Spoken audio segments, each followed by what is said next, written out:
Buenos días, el día de hoy vamos a hablar sobre análisis de laboratorio en reumatología. Estos son los análisis que vamos a tratar. Primero, factor reumatoideo. Como sabemos, el factor reumatoideo es una inmunoglobulina generalmente de tipo N que está dirigida contra la fracción constante en inmunoglobulina G. El factor reumatoideo puede estar presente en la población entre un 5 y un 10% y su prevalencia va a aumentar con la edad. En artritis reumatoide tenemos una prevalencia de un 60 a un 70% y vamos a tener un valor predictivo positivo de un 24 a un 34% en AR. Títulos altos nos van a predecir una enfermedad más severa, pero el factor reumatoideo puede ser presente en otras enfermedades reumáticas como Sjögren hasta un 95%, lupus hasta un 35%, esclerosis sistémica hasta un 30%, enfermedad mixta del tejido conectivo hasta un 60%. Y también enfermedades no reumáticas como endocarditis bacteriana, infecciones virales hasta un 60%, neoplasias hasta un 25% y enfermedades hepáticas crónicas hasta un 40%. El factor reumatoideo va a tener funciones biológicas potenciales, como por ejemplo va a aumentar la capacidad de eliminación de los inmunocomplejos por los macrófagos, va a mejorar la citotoxicidad de los anticuerpos antivirales, y va a ayudar a la eliminación de los parásitos. Entonces, además de ayudarnos en el diagnóstico de la artritis reumatoide, también nos va a ayudar a predecir el inicio de una AR. Puede estar presente un factor reumatoide entre 4 meses hasta 9 años antes del inicio clínico.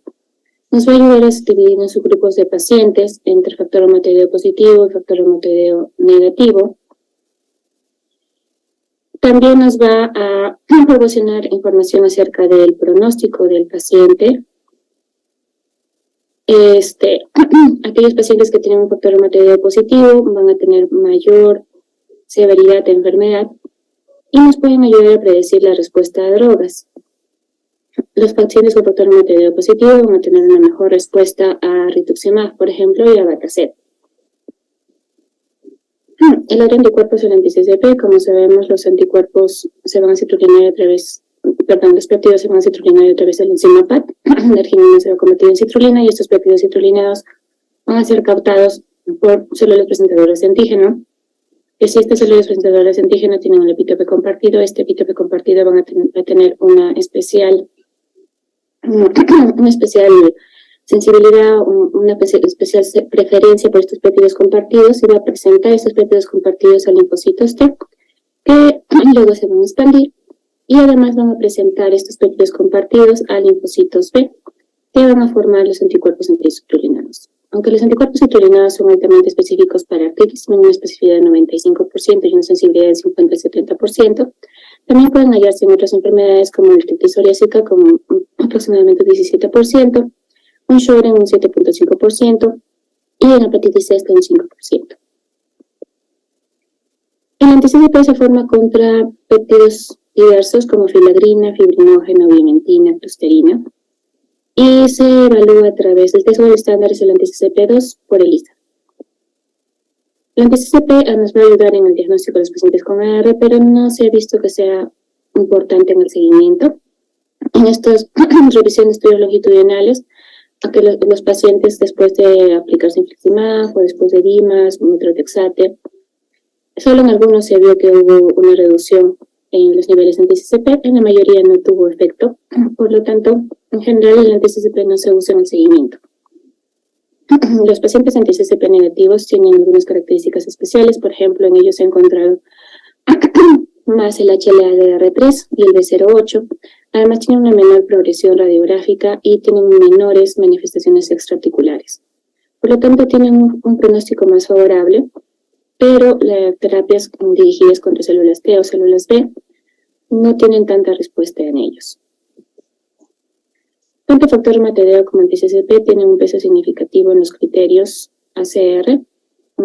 El factor reumatoideo está presente en los criterios desde 1987 y el anti-CCP en los criterios del 2010. Pero también se están estudiando otros biomarcadores, por ejemplo, los anticuerpos anticarbamilados y los anticuerpos antivimentina citrulinados. Los anticuerpos antinucleares fueron descubiertos en 1957 por Holbrook mediante una técnica de IFI Existen dos tipos de anticuerpos antinucleares, fisiológicos y patológicos. Los fisiológicos van a tener una baja reactividad, una baja afinidad y no van a llevar a la expansión de células B. Los patológicos, en cambio, van a tener una alta reactividad, una alta afinidad y van a llevar a la expansión de células B. Además, van a tener una capacidad de mutación somática. Los patrones de ANA se han dividido últimamente en nucleares, citoplasmáticos y mitóticos y cada uno tiene una gran diferenciación. Sin embargo, los que más son usados son el homogéneo, el moteado, el periférico, el nucleolar y el centromérico. Dentro del homogéneo, se va a dirigir contra antígenos como anti-DNA-DS, antihistonas y antinucleosomas, y lo encontramos en LES, AIJ y lupus inducido por drogas. El moteado fino denso se encuentra generalmente en pacientes, personas sanas, y es muy raro encontrarlo en alguna patología autoinmune. El nuclear fino igual también se puede encontrar en personas sanas, está contra el antígeno Rho, LA, y podemos encontrarlo también en Sjögren en lupus. El nuclear grueso en contra de RNP, y el SMIT, el RNA polimerasa 3, y se encontramos en lupus, esclerosis sistémica y mixto del tejido conectivo. El nucleolar contra el PMS el 75 o SL100, y lo encontramos en esclerosis o en superposiciones. El centromérico contra A, SMB, lo encontramos en esclerosis limitada y CBP. Entonces, el nano, en los patrones homogéneos tenemos anticuerpos contra DNA, antihistonas, y se asocia con lupus o lupus inducido por drogas. Moteado, RNP SMIT, lupus y Sjögren. Difuso granular, esclerosis sistémica, contra el SL70, centromérico, esclerosis limitada, contra el centrómero, nucleolar, esclerosis, lupus, Sjögren, contra PMSL, RNA polimerasa 1, RNP, el citoplasmático moteado, contra JO1, polimicitis, hematocitis, citoplasmático difuso, contra ribosomas en el lupus. Pero en general en los estudios no se ha visto que el ANA no sea útil en el seguimiento de los pacientes, no nos va a ayudar a confirmar la remisión y tampoco nos va a ayudar a predecir los flares. Entonces, si te aumentan los títulos de ANA, no me va a decir que el paciente va peor, ni que si bajan que va mejor. Tenemos que tener cuidado con el patrón de anti-DF70 y el moteado fino, ya que tienen cierta frecuencia en personas sanas. Por lo que tenemos en general que si encontramos un DF70, el DF70 se ha visto que tiene un valor predictivo negativo alto, por lo tanto si lo encontramos podemos pensar que de más alta probabilidad no se trata de alguna enfermedad autoinmune, como el es. Entonces, otra cosa que tenemos que valorar son los títulos. Títulos bajos se pueden encontrar con mayor frecuencia en personas sanas. Títulos bajos 1 sobre 40, 1 sobre 80, medio 1 sobre 160, 1 sobre 320, alto más de 1 sobre 640. Entonces, 1 sobre 40 se puede encontrar en población sana hasta un 30%. 1 sobre 80 hasta un 15%, 1 sobre 160 hasta un 5%. Además, el lupus también se puede encontrar en esclerodermia, esclerodermia tejido conectivo, artritis con diferentes prevalencias. Y también en enfermedades neurológicas como Hashimoto, Graves, hepatitis autoinmune, CVP, hipertensión pulmonar. Entonces, al tener un ANA positivo, tenemos que valorar bien al paciente antes de darle un diagnóstico de una enfermedad autoinmune adicional. Tenemos que ver si tiene alguna neoplasia, cáncer de próstata, cáncer de mama, linfomas, alguna infección, hepatitis viral, tuberculosis, psoriasis, hepatitis crónica, cirrosis biliar primaria, otras enfermedades autoinmunes como diabetes, Hashimoto, antes de darle un significado a ese ANA, o si está tomando algún fármaco que podría explicar su positividad. Una vez que tenemos un ANA positivo en un paciente que tiene la clínica de alguna enfermedad autoinmune, tenemos que solicitar un perfil ENA para que nos guíe acerca o nos confirme acerca de nuestras sospechas de esa enfermedad autoinmune. Entonces, los perfiles ENA son anticuerpos contra antígenos extraíbles. Estos son el anti-SMIT, que tiene una alta especificidad para el ES. El RO se encuentra preferentemente en Sjögren, pero también lo podemos encontrar en lupus. El A igual, Sjögren y lupus, RNP, enfermedad mixta del tejido conectivo y lupus, anti-JO1, dermatomyositis, polimiositis, antihistonas, lupus inducido por drogas, anticentrómero, esclerosis limitada, Y el SL70, esclerosis sistémica difusa. Entonces, como mencionaba, cada anticuerpo va a tener distinta prevalencia en distintas enfermedades, por lo tanto tenemos que valorar siempre la clínica. Por ejemplo, el RNP lo podemos encontrar en lupus con una prevalencia de un 30%, pero en una enfermedad mixta del tejido conectivo entre un 95 y un 80%. En el Sjögren tenemos un RO que lo encontramos hasta un 80%, pero también lo podemos encontrar en lupus hasta un 50%. Entonces, el significado, el peso, la importancia de estos anticuerpos van a tener que tener una correlación con la clínica que está presentando el paciente. Otro anticuerpo importante es el anti-DNADS. Restos de DNADS pueden surgir después de una apoptosis, después de una necrosis o después de una netosis. Y para eliminar estos restos de DNA, surgen los anticuerpos naturales anti-DNA. Estos anticuerpos naturales anti-DNA no tienen capacidad hidrolítica, no tienen capacidad citotóxica y tienen baja afinidad. A diferencia de los patogénicos, que son hidrolíticos, son citotóxicos y tienen una alta afinidad y especificidad. El DNADS tiene un gran peso en el diagnóstico en los criterios de clasificación para lupus. Lo tenía desde los 1982 y actualmente los criterios de la CRL de 2018 tienen un peso de 6 puntos. En un score positivo mayor o igual a 10. El anti-DNADS puede ser tipo IgG, IgM, IgA. Los tres se han encontrado en LES, pero los que más se han asociado a nefritis lúpica son IgG e IgA. Y el anti-DNADS también puede estar presente en otras enfermedades autoinmunes, entre un 3 hasta un 12%, e incluso también en personas sanas, entre un 1 y un 3%. El más frecuentemente encontrado es el anti-DNA IgG, hasta un 70%. El anti-DNADS tiene una fuerte correlación con nefritis, con compromiso renal. En este estudio, por ejemplo, se encontró en todos los pacientes que tenían compromiso renal un anti-DNADS positivo. Y al igual que en el complemento también se encuentra con una hipocomplementemia en pacientes con lupus, pero también se puede encontrar hipocomplementemia en crioglobulinemia, en vasculitis reumatoide, en otras glomerulonefritis. Su elevación, sin embargo, no es específica. Puede presentarse un déficit de complemento hasta en un 10 a un 15% de pacientes con LES. El complemento es un sistema de 11 componentes que nos van a ayudar en la inmunidad innata.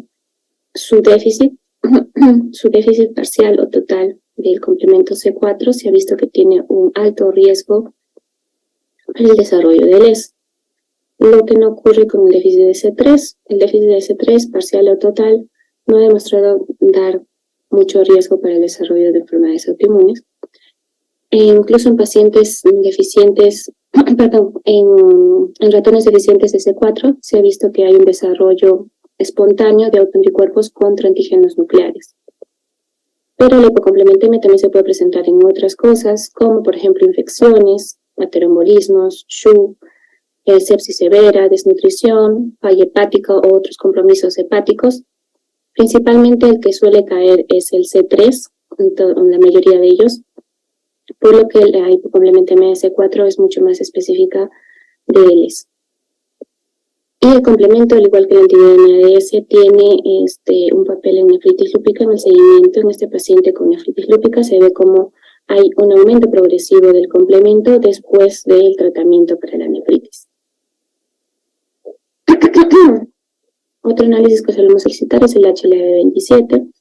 Este antígeno de leucocitario de histocompatibilidad se encuentra presente en pacientes con espondiloartritis y también en la población general entre un 5 y un 8%. En espondiloartritis, en espondilitis anquilosante en pacientes de raza blanca se puede encontrarlo hasta un 95%, en raza negra hasta un 50%, y en otras espondiloartropatías podemos encontrarlo entre un 50 y un 80%. Además, los familiares de primer grado que presentan este alelo van a tener un riesgo entre un 10 a un 20% de desarrollar la espondilitis.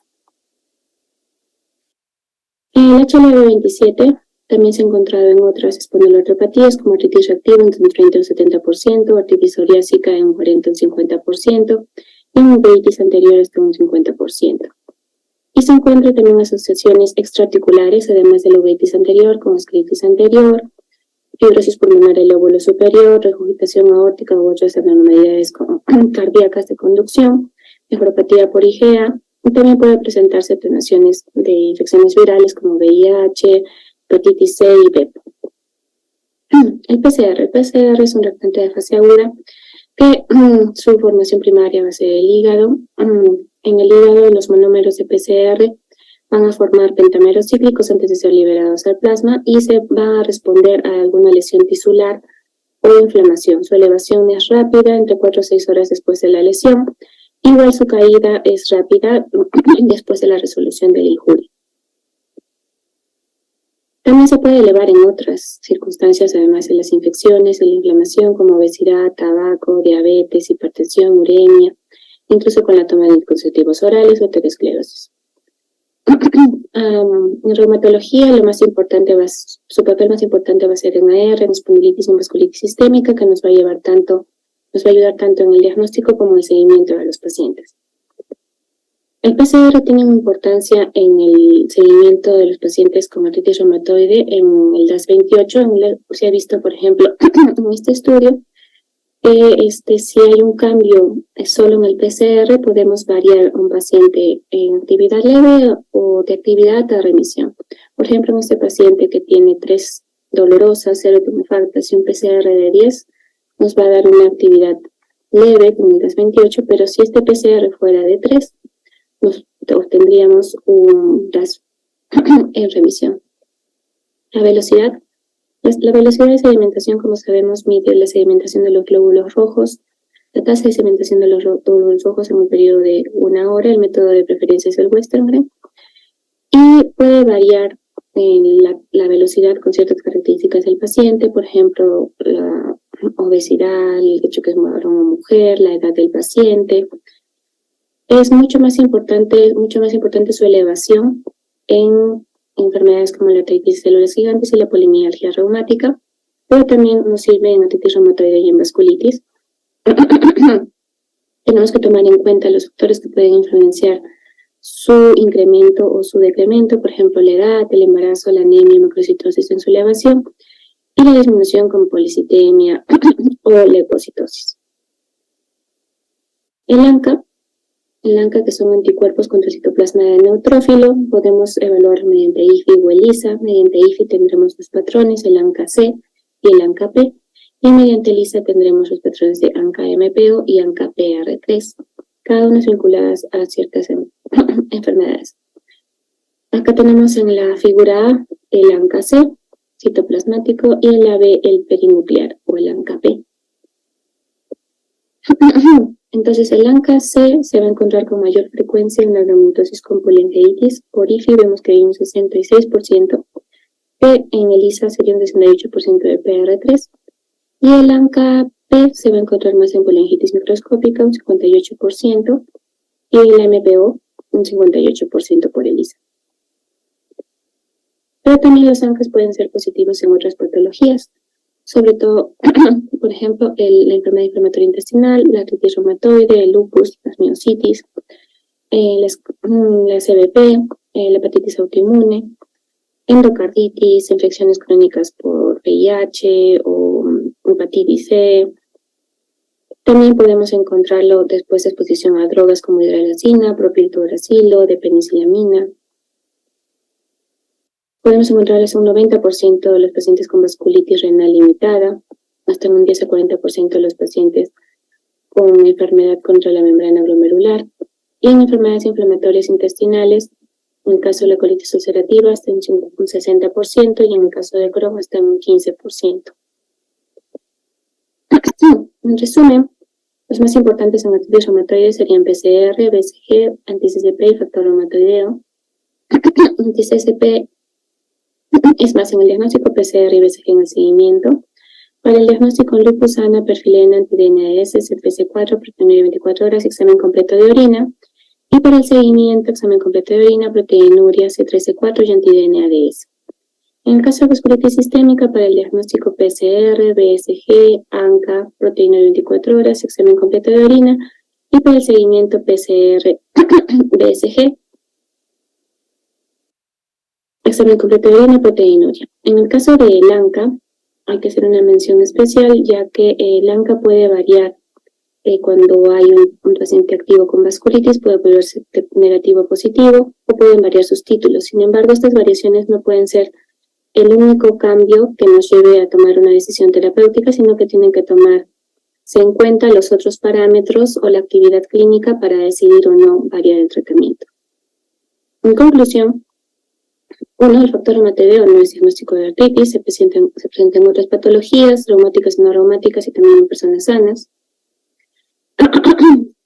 El ANA tampoco va a ser diagnóstico de LES ni el ANCA de vasculitis, tenemos que tomar siempre en cuenta el contexto del paciente. En la clínica, los síntomas y signos clínicos van a mandar en la conclusión diagnóstica.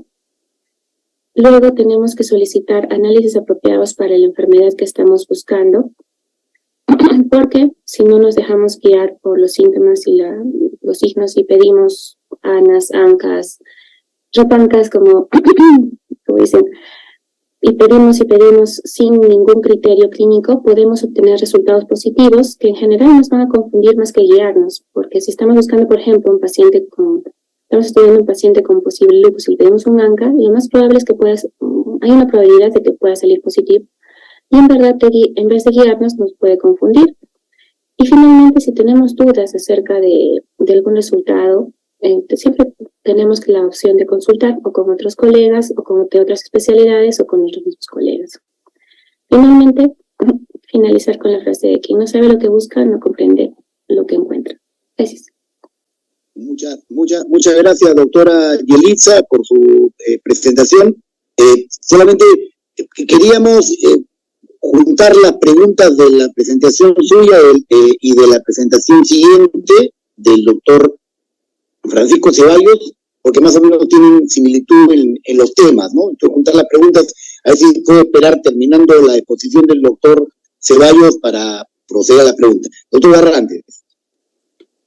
Sí, muy bien, nos ha abierto el camino la doctora Yelitza y a continuación vamos a escuchar una charla. Interesante lo que nos ha dicho la doctora Yelitza para que vaya pensando en lo siguiente.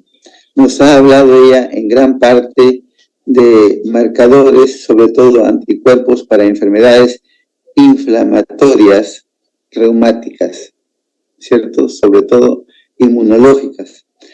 Pero el laboratorio, como ustedes saben, y todos lo conocemos, no solamente se refiere a este tipo de reumatismos, sino que hay un sesgo, como ustedes saben, en algunas especialidades. Y nos olvidamos, por ejemplo, de que este laboratorio se aplica en enfermedades como la osteoporosis. Hay importante en la osteoporosis, claro, por ejemplo, calcio y marcadores de resorción ósea, por ejemplo, ¿no? También el laboratorio funciona ahí. En gota también hay algunos marcadores del laboratorio que tenemos que estudiar, pero son tareas que vaya pensando la doctora Yelitza, pero en algún momento se podrían presentar por los asistentes a este curso, que pudieran preguntar. El laboratorio también funciona no solamente para las enfermedades inflamatorias inmunológicas, reumáticas, sino para otro tipo de enfermedades también.